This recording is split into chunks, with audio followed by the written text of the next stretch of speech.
There's a move so simple, so subtle, that most people walk right past it their entire lives.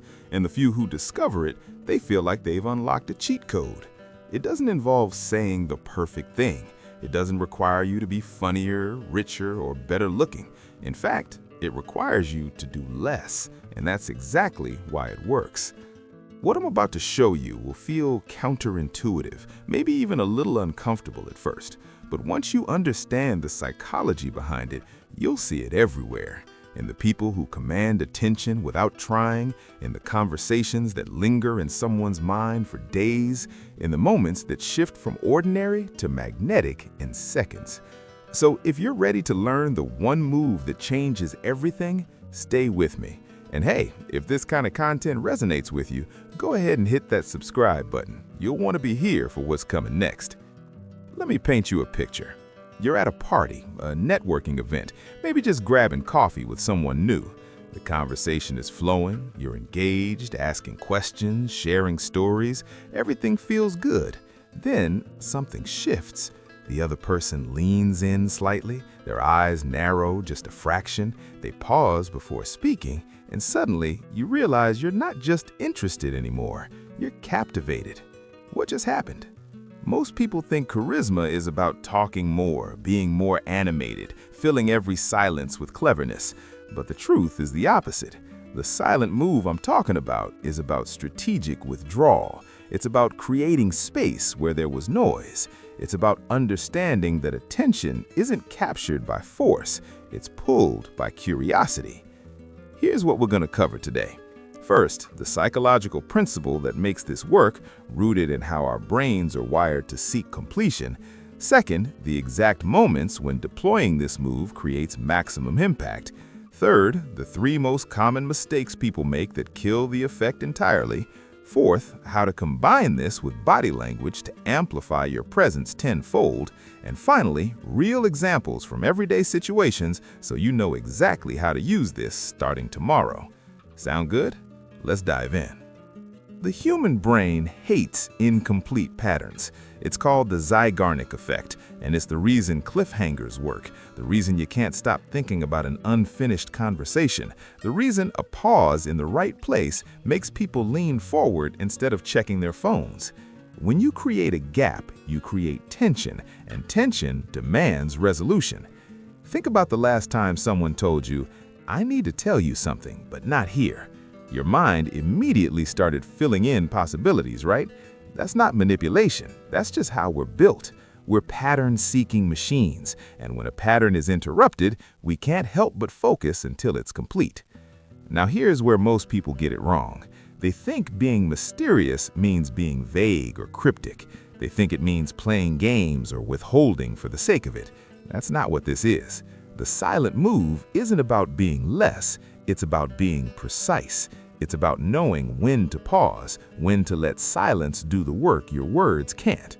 Let me tell you about Marcus. He's a software engineer, mid-30s, decent conversationalist, but nothing extraordinary. He came to me frustrated because he'd go on dates, things would go fine, but there was never that spark, never that second date energy. So I watched him in action, and immediately I saw the problem. Marcus filled every silence. Someone would say something interesting, and before the weight of it could land, he'd jump in with a response. He'd agree, add his own story, keep the momentum going. On paper, it sounds like good conversation, but in reality, it was exhausting. There was no room to breathe, no space for the other person to wonder what he was thinking. I gave him one instruction. After someone shares something meaningful, wait 3 full seconds before responding. That's it, just 3 seconds. He thought I was insane. 3 seconds feels like an eternity in conversation, especially when you're nervous. But he tried it, and on his very next date, something shifted. The woman across from him shared a story about her career change. Marcus listened. Then he paused. He let the silence sit. He held eye contact. And then, calmly, he responded. She later told him that moment made her feel more heard than she had in months. Not because of what he said, because of what he didn't say. Because he gave her words weight. That's the silent move. And it works because it signals something rare: confidence, self-control, presence. Most people are terrified of silence. They think it means awkwardness, disinterest, social failure, so they fill it with noise. But confident people, magnetic people, they understand that silence is a tool. It's not empty, it's loaded. When you pause, you force the other person to sit with their own thoughts. You create a moment of reflection. You make your next words matter more because they're not just part of a stream, they're a choice. Here's where it gets interesting. The silent move works in 3 specific contexts, and knowing when to use it makes all the difference. First, after someone reveals something personal. This is the most powerful application. When someone shares a vulnerability, an aspiration, a fear, your instinct might be to reassure them immediately.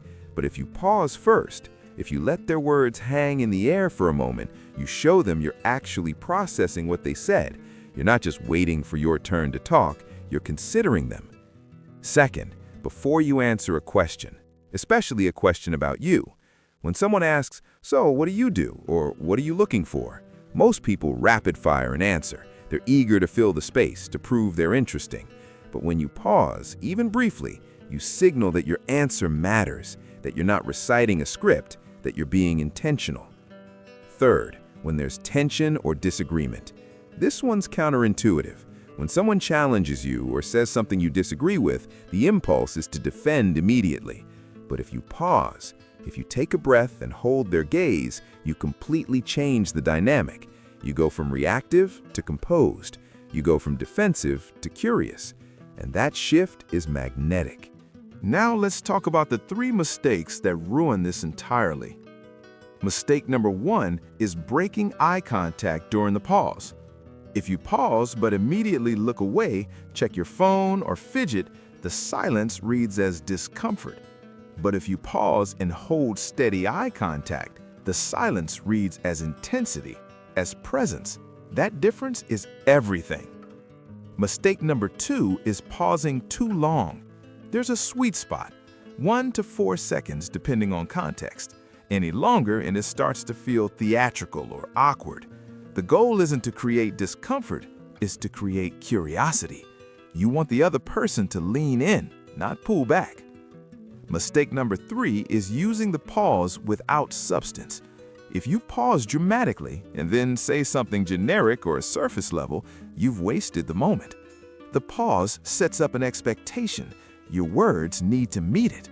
So when you do speak after a pause, make it count. Be specific, be honest, be real. Let me give you another example. Sarah works in marketing. She's sharp, articulate, great at presentations. But in one-on-one conversations, especially with senior executives, she felt invisible. People would nod politely but never really engage. I asked her to record a few of her pitches, and I noticed something immediately. She spoke in paragraphs, no breaks, no pauses, just a continuous stream of ideas. It was impressive, sure, but it was also relentless. There was no invitation for the other person to participate. I told her to try something radical. After making a key point, stop. Don't elaborate, don't justify, just stop and wait.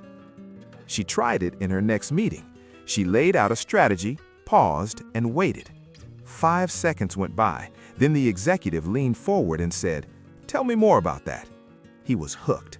Not because she said something revolutionary, because she gave him space to want more. That's the magic. When you create a gap, people rush to fill it, and in doing so, they become invested. Now let's talk about body language, because the silent move is only half the equation. Your physical presence amplifies or undermines everything. When you pause, your body needs to echo that stillness. No fidgeting, no shifting weight, no nervous gestures.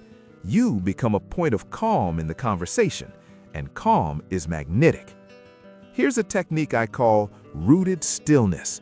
When you're standing or sitting, imagine your feet are connected to the ground, not tense, but grounded. Your shoulders are relaxed, your hands are either at your sides or resting naturally. You're not trying to take up more space, you're just fully inhabiting the space you're in. When you combine rooted stillness with the silent move, something remarkable happens. You stop being someone who's talking at people. You become someone who's with them, present, unhurried, real. And people feel that. They feel it in their bodies before they can put words to it. Here's another layer. The silent move works because it signals something deeper than confidence. It signals self-worth. When you're comfortable with silence, when you don't need to fill every gap, you're saying, I don't need your approval. I'm not performing for you. I'm here, and that's enough. And paradoxically, that's when people want you most. Think about the people you find most compelling. Chances are they're not the loudest in the room. They're not the ones dominating every conversation. They're the ones who speak less but say more, who listen with their whole body, who make you feel like you're the only person in the room when they focus on you. That's not a talent, it's a skill, and you can learn it. Let me give you a practical exercise you can start today. The next time you're in a conversation and someone says something that resonates, resist the urge to respond immediately. Take a breath. Count to 3 in your head, then respond. You feel awkward the first few times. That's normal. But pay attention to how the other person reacts. Watch their body language. Notice if they lean in. Notice if the quality of the conversation changes. I'm willing to bet it does. Here's something I want you to think about. Most people approach conversation like a transaction. I say something, you say something, we exchange information. But the best conversations aren't transactional, they're experiential. They have rhythm, they have texture, and that only happens when there's space. The silent move creates that space. Now, I know some of you are thinking, this sounds great, but what if I try it and it feels weird? What if the other person thinks I'm disinterested? Fair question, and here's the answer. Context matters. If someone's in the middle of an emotional moment and you pause too long, it can feel cold. But if someone's sharing a story, an idea, a perspective, a brief pause signals engagement, not detachment. The key is to pair the pause with presence. Your eyes, your posture, your energy, all of it should communicate, I'm here, I'm listening, I'm considering what you just said. And if you do that, the pause will never read as disinterest. It'll read as respect. Let me share one more story. I was at a dinner party a few months ago, seated next to someone I just met. Successful entrepreneur, articulate, clearly used to being the center of attention. He asked me what I do, and instead of launching into my usual explanation, I paused. I looked at him for a moment. Then I said, I help people become the version of themselves they're afraid to be. He didn't respond immediately. He paused too. Then he smiled and said, that's the most honest answer I've heard in a long time. We ended up talking for 2 hours, not because I was clever or charming, because I gave the conversation room to breathe. That's what the silent move does. It transforms ordinary exchanges into something memorable. So here's what I want you to take away from this. Charisma isn't about doing more, it's about doing less, but with intention. It's about understanding that people are drawn to presence, not performance. And presence requires space. The silent move is your tool for creating that space. Use it after someone shares something meaningful. Use it before you answer a question about yourself. Use it when there's tension. And pair it with steady eye contact and grounded body language. Do that, and you'll notice something shift. Conversations will feel different. People will remember you, not because you said something unforgettable, but because you made them feel something unforgettable. But let's go deeper, because there's an entire dimension of this silent move that most people never explore, and this is where true mastery happens. Have you ever noticed how some silences feel heavy and others feel light? How some pauses create anticipation while others create anxiety? The difference isn't in the silence itself, it's in the energy you bring to it. Think of it like music. A held note can be beautiful or uncomfortable depending entirely on the context, the note that came before, what comes after, the musician's intention. Silence works the same way. It's not about the absence of sound, it's about the presence of meaning. When you master the silent move, you're not just creating pauses, you're sculpting moments. You're conducting the energy of a conversation like a conductor leads an orchestra, and people feel it.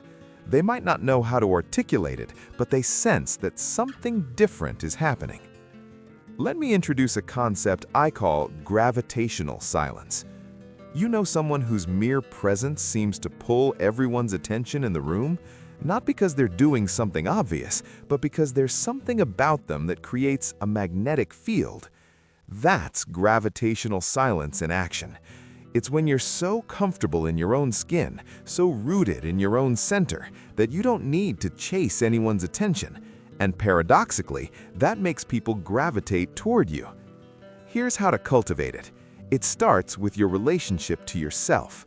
Most people enter conversations in a state of low-level anxiety. They're monitoring how they're being perceived, adjusting their behavior based on subtle cues, trying to avoid embarrassment. That mental state creates static, and static repels connection. But when you're genuinely centered, when you trust your own value, you can relax into that silence. You don't need to fill every gap because you're not operating from a place of scarcity. You're not trying to prove anything. You're just being. And that quality of simply being is immensely rare. People spend their entire lives performing, posturing, trying to impress. So when they encounter someone who clearly doesn't need their validation, it's refreshing, it's magnetic, it's what we want to be around. Let's explore another powerful application of the silent move that few people consider: the pause after making a bold statement. When you say something that goes against conventional wisdom, something provocative, something that makes people think, the natural instinct is to immediately explain, qualify, soften. You want people to know you're not crazy, that you have reasons, that you've thought this through. But here's what happens when you resist that urge. When you make a bold statement and then simply stop, you leave people with it. You force them to process. And in that processing, they start doing the mental work of considering your perspective. They engage with the idea in a way they wouldn't if you just served it to them fully chewed. Let me give you a concrete example. Imagine you're in a team meeting and someone proposes the standard approach to a project. You have a different perspective. You could say, what if we flipped the entire strategy and started from the end? And then immediately elaborate. Because if we think about it, the traditional way has these limitations, and if we do it this way, we could... But instead, you say, what if we flipped the entire strategy and started from the end? And then you stop. You look around the room. You let the question hang. In that silence, something interesting happens. People start to visualize. They start to wonder.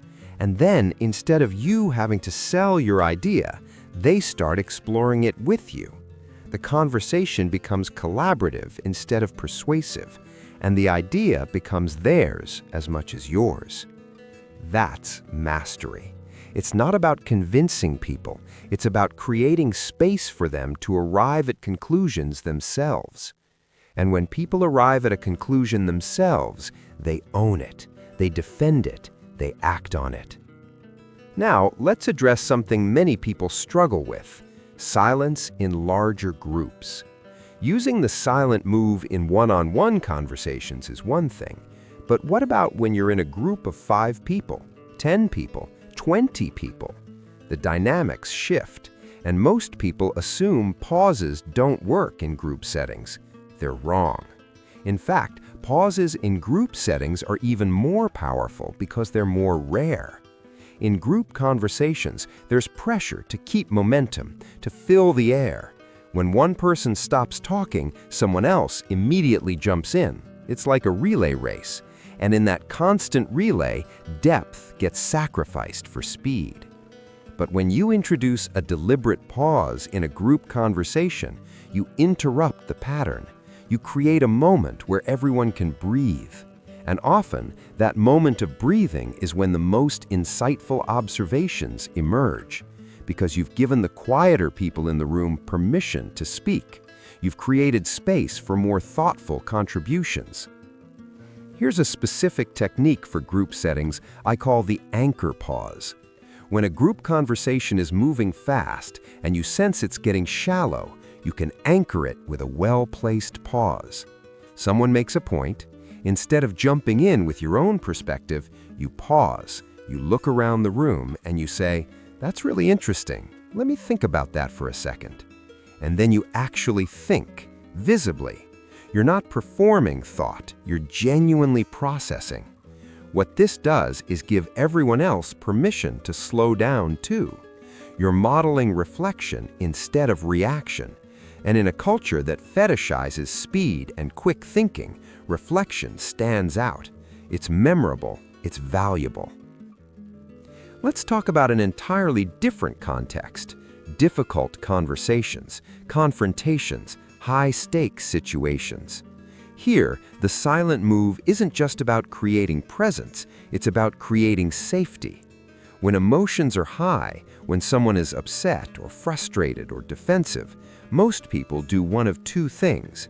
They match the energy, escalating their own intensity, or they try to calm the person down immediately with reassuring words. Neither works particularly well. But there's a third option. You can be the container for their emotion, and you do this through stillness. Imagine someone is visibly upset, maybe raising their voice, saying things that are emotional rather than rational. Your instinct might be to interrupt, correct, defend. But what if you just stop? What if you breathe? What if you hold calm, steady eye contact? What if you let their words come out without resistance? Something remarkable happens. Their intensity starts to match yours. Not immediately, but gradually. Because emotion needs fuel to burn, and when you're not feeding the fire with defensiveness or counter-arguments, it naturally starts to die down. Then, when they finally pause, when they take a breath, that's when you speak. And because you waited, because you let them fully express themselves, your words land differently. They're not seen as opposition, they're seen as consideration. This is what I call absorptive listening. You're not just hearing words, you're absorbing the energy behind them. And then, through your stillness, you're transforming that energy into something more constructive. I've seen this work in the most unlikely places. Heated board meetings where millions of dollars are at stake. Family arguments that have been building for years. Customer service situations where someone is at their breaking point. The principle is always the same. Stillness creates space. Space allows emotion to settle, and settled emotion makes resolution possible. Here's something most people don't realize about the silent move. It changes you as much as it changes the conversation. When you practice strategic silence, when you resist the urge to fill every gap, you develop a different relationship with your own thoughts. You become more comfortable with not knowing exactly what you're going to say before you say it. You trust that the right words will come when they need to. And that trust, that comfort with uncertainty, that's what true confidence looks like. Most people confuse confidence with having all the answers, but real confidence is being okay with the questions.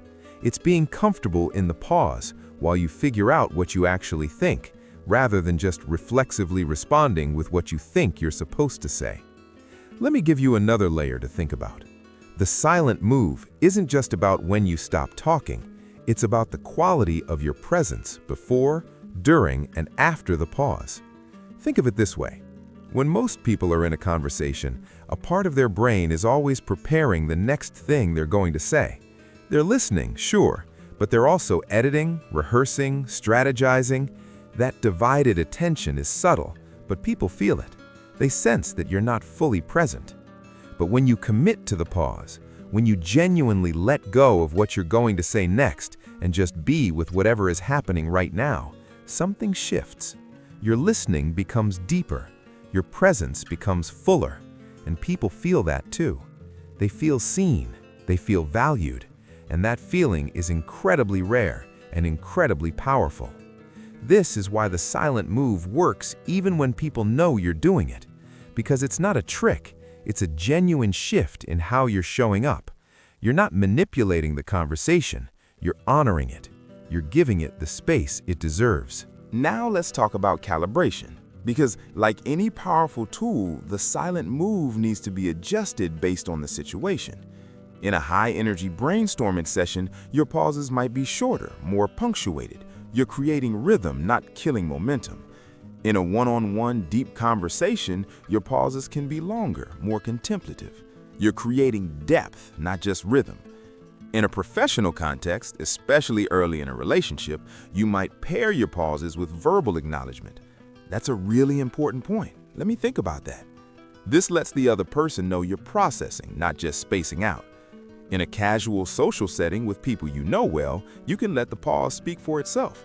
Your friends know you. They trust that if you're quiet, there's a reason. You don't need to announce it.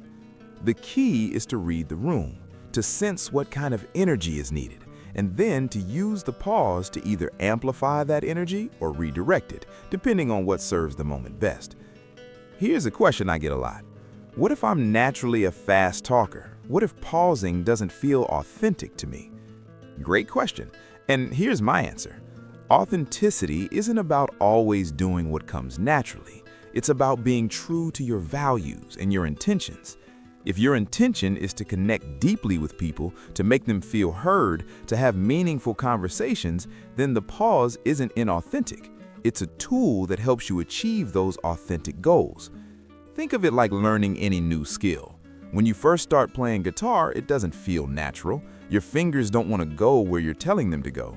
But you practice, you build muscle memory, and eventually it becomes part of how you express yourself. It becomes authentic because you've integrated it into who you are. The same is true with the silent move. Yes, it might feel awkward at first. Yes, you might have to consciously remind yourself to pause.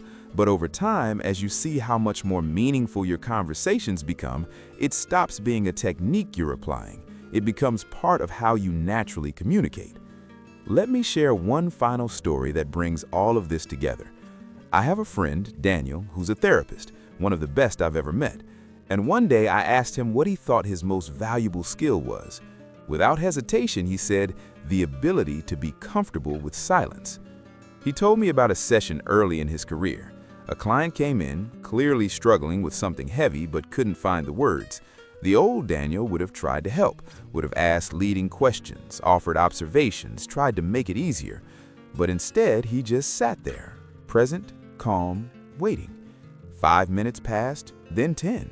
The client sat in that silence, wrestling with whatever was inside. And then, finally, they spoke. And what came out was the most honest, most vulnerable thing they'd shared in months of therapy, because Daniel had given them the space to find it themselves.